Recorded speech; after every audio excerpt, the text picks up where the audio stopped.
El poder legislativo en la historia de Venezuela. Segunda parte.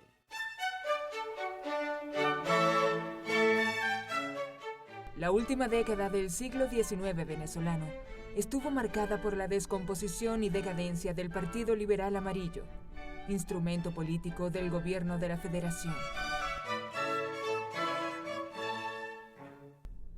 Los diferentes caudillos regionales luchaban entre sí para conseguir el poder central con sede en Caracas. En mayo de 1899, salió del estado de Táchira Cipriano Castro.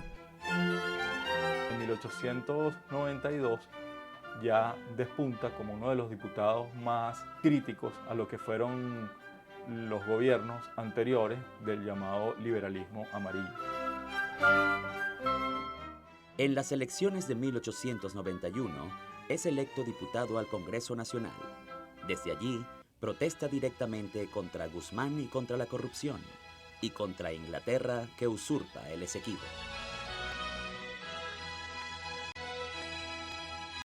Llega al poder en 1899 cuando expulsa al presidente de ese momento, que era el doctor Ignacio Andrade. En 1902, la famosa proclama, donde hace un llamado a la conciencia nacionalista de sus compatriotas para enfrentar la invasión de potencias europeas acreedoras que pretendían de esta manera cobrarse el pago de la deuda.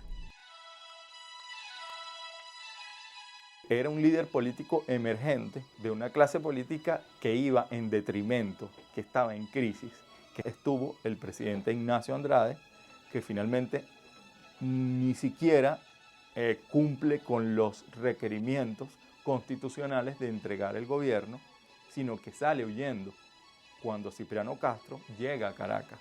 Lo que llaman, se abre el ciclo de los andinos en el poder, que dura desde Cipriano Castro y termina con Isaías Medina Angarita.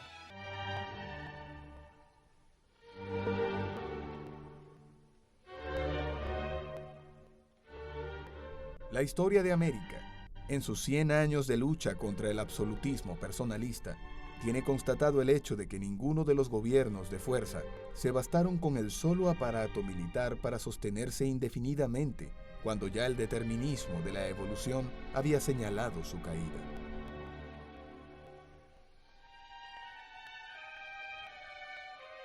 En vista de que los distintos gobernantes que se posicionan en este momento se caracterizan por la dictadura y por llevar gobiernos bien centralizados. O sea, a saber, Juan Vicente Gómez, quien ocupa todo el primer cuarto del siglo XX y que, digamos, señalado en la historia venezolana como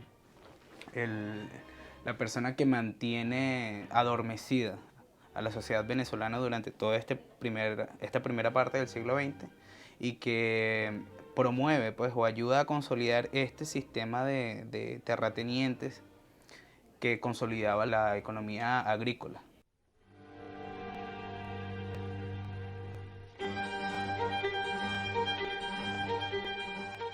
La repercusión de los movimientos insurgentes iniciados en América Latina al finalizar 1929 y continuados durante los años 30 y 31.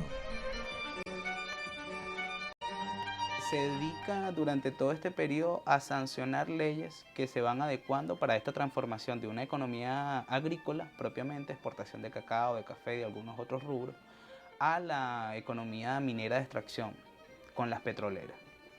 Allí podemos ver, se dan una serie de reformas constitucionales que simplemente van orientadas a perfilar un poder centralizado y autoritario que, bueno, algunos historiadores han señalado como la presencia de los andinos en el poder.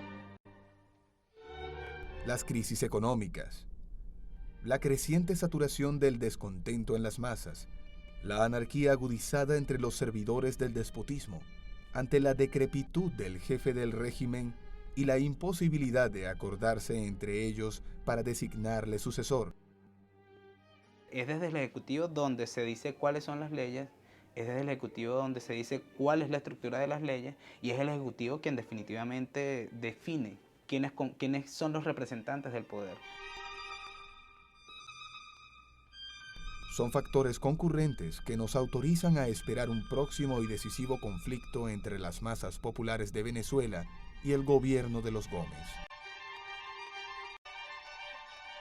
Este sistema de gobierno se consolida por acciones del Congreso, quien, por ejemplo, en esta Constitución de 1908, y esto se mantiene hasta el 45, sustituye la elección directa del presidente, que si bien era en segundo grado para la Constitución anterior de 1901, con la primera modificación que hace el Congreso bajo el gobierno de Gómez es sustituir este tipo de elección a una elección de tercer grado. El Congreso le delega al presidente la potestad de elegir los presidentes de Estado, que era como se organizaban en aquel momento.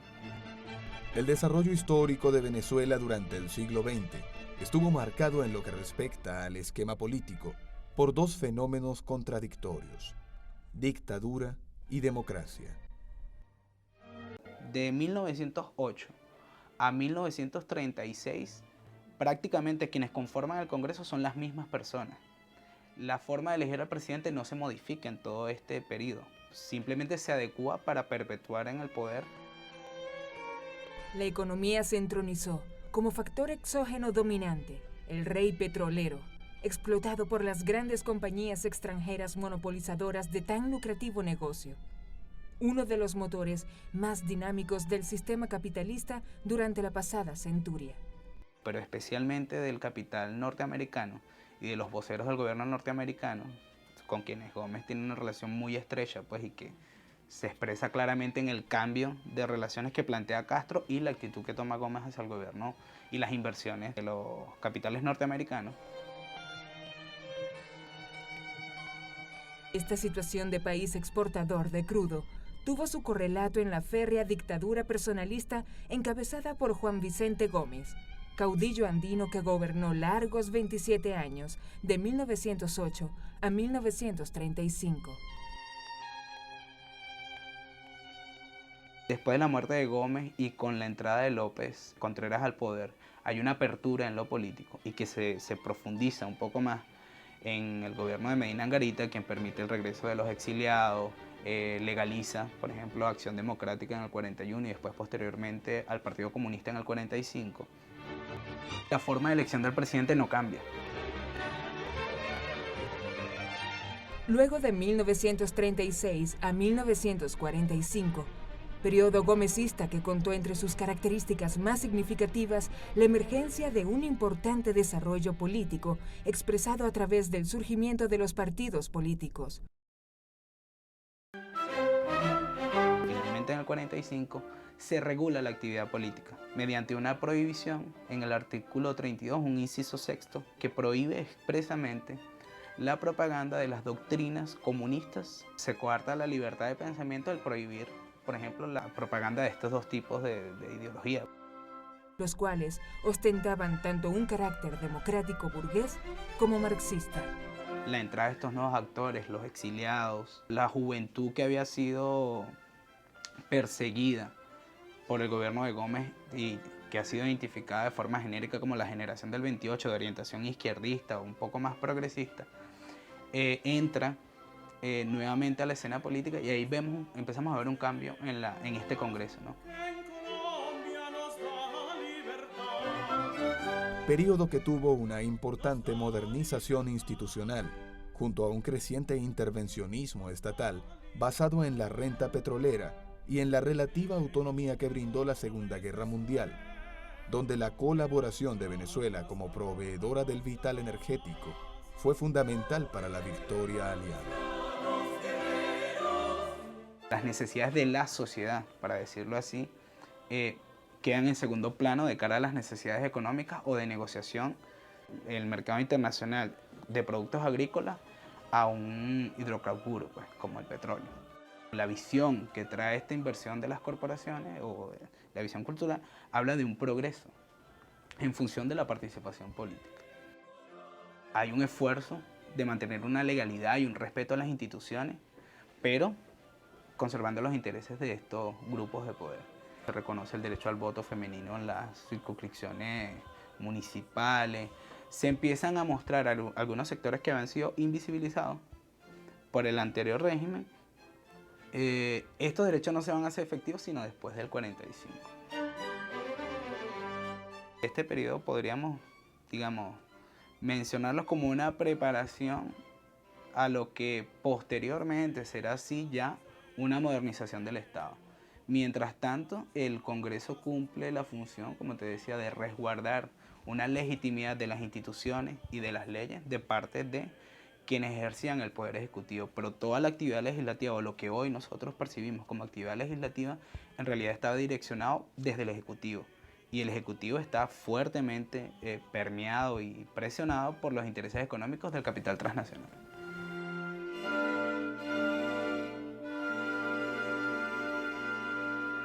Desde 1848 hasta 1947, el Congreso perdió su esencia popular, representativa, deliberante e independiente. Entre 1948 y 1958 vuelven a surgir las fuerzas militares que gobernarán. Sin embargo, ya el país ya no van a estar conforme con este tipo de gobierno, ya después de haber vivido entre 1945 y 48 bajo un sistema democrático.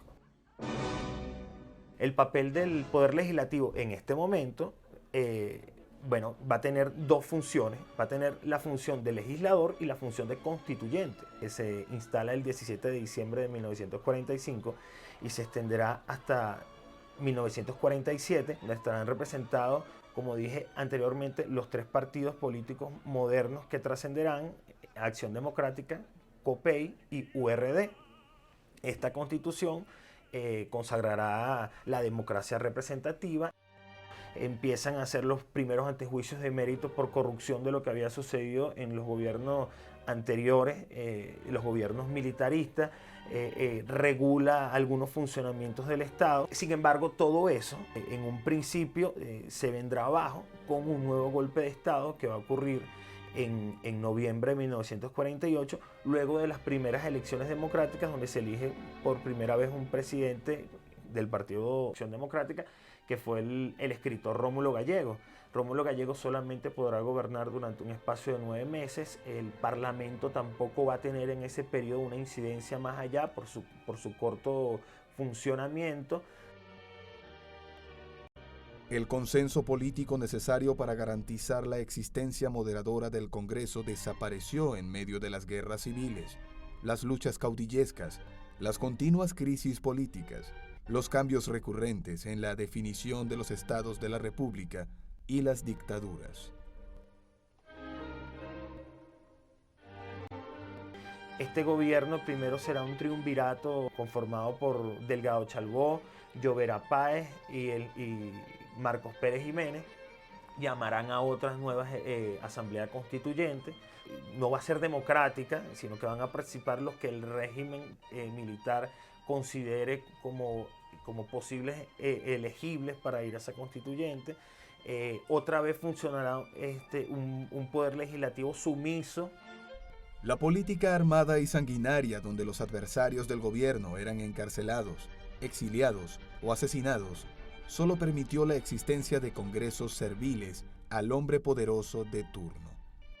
No se puede hablar de un papel destacado del Parlamento entre el año 53 y el 58, durante el gobierno de Pérez Jiménez, porque no será un Parlamento donde se debata, que sea plural, que sea objeto de unas elecciones democráticas, sino que sus miembros, los que lo componen, van a ser representantes de los intereses de los militares y solamente van a servir para legalizar las decisiones que desde el Ejecutivo Militar van a surgir. No va a ser un parlamento participativo donde la gente se vea reflejada. Además, en eso mismo, no va a ser un parlamento donde el pueblo esté representado, sus representantes legítimos, campesinos, obreros, sindicalistas, sino que van a ser representantes de ese modelo militar. Así, el último capítulo de la Cuarta República corresponde a la instauración del Pacto de Punto Fijo a partir de 1958, sistema caracterizado por mediatizar la participación popular en la llamada democracia de partidos. Este periodo va a ser un periodo de mucha agitación política, de muchos conflictos y finalmente de reordenamiento de la estructura del país. Tras el derrocamiento de la dictadura de Pérez Jiménez en 1958, Se inicia con Rómulo Betancourt el periodo de la democracia representativa. Se va a instalar en el país una junta de gobierno que va a ser presidida por Wolfgang Larrazábal. Esta junta de gobierno va a organizar las elecciones presidenciales que se van a dar en diciembre. Finalmente, esta junta no va a tener una profundización legislativa porque va a estar enfocada en pacificar el cauce de todo ese movimiento que se estaba dando en el país. El pacto fue un marco de distribución de cuotas de poder del Estado entre los partidos y los factores de poder de la sociedad, usando un sistema de competencia electoral limitante de los excesos conflictivos. Entonces aquí se va a sancionar la ley de impuestos sobre la renta, que va a ser una ley que va a devolverle al país los recursos que se estaban fugando al exterior, los recursos por concepto de hidrocarburos, y la ley de autonomía de las universidades. Esta ley de universidades le va a dar la autonomía porque es necesario pacificar este sector que es altamente conflictivo y que puede entorpecer los intereses de la Junta de Gobierno. De 1958 a 1973, en este periodo se realiza la Constitución de 1961, la más duradera de la historia. Constitución que se convierte en un verdadero programa de aspiraciones nacionales a largo plazo. Su potencial de organización de la nación no fue aprovechado por sus creadores. Que va a empezar a regir el destino del país, va a empezar, además necesaria para legitimarse el gobierno de Betancourt. Es así como se crean en la Cámara del Senado, y la Cámara de Diputados van a crear una comisión bicameral que va a reformar la Constitución. Va a ser una reforma que no va a responder, como lo vemos en la actualidad, a los sectores populares, a todos los sectores de la sociedad, sino que va a ser una representación de eso, de los partidos. Los partidos van a decidir lo que se va a hacer. Los partidos Acción Democrática y COPEI no creyeron en el equilibrio de poderes entre el presidente y el Congreso. El sistema electoral fue diseñado para producir el predominio presidencial y partidista.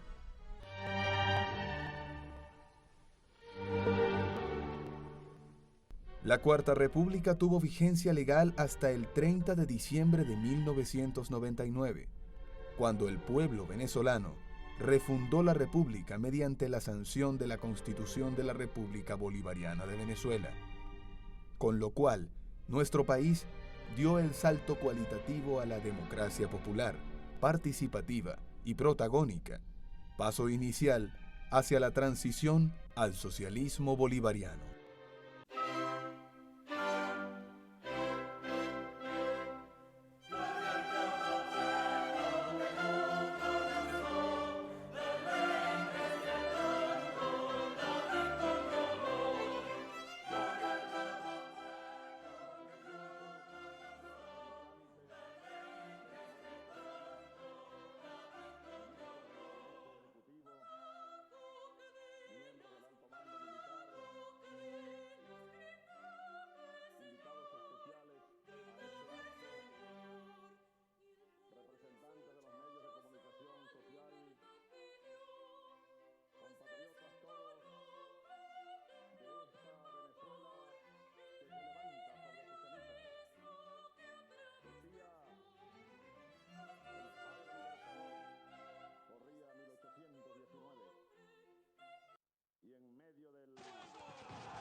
Tiene rechazos y castigo, y mientras más se entregan, más pierden su camino.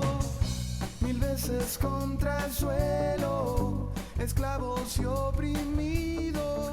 200 años de esperanza están aquí contigo, para que vivas ya sin miedo, para vivir en libertad.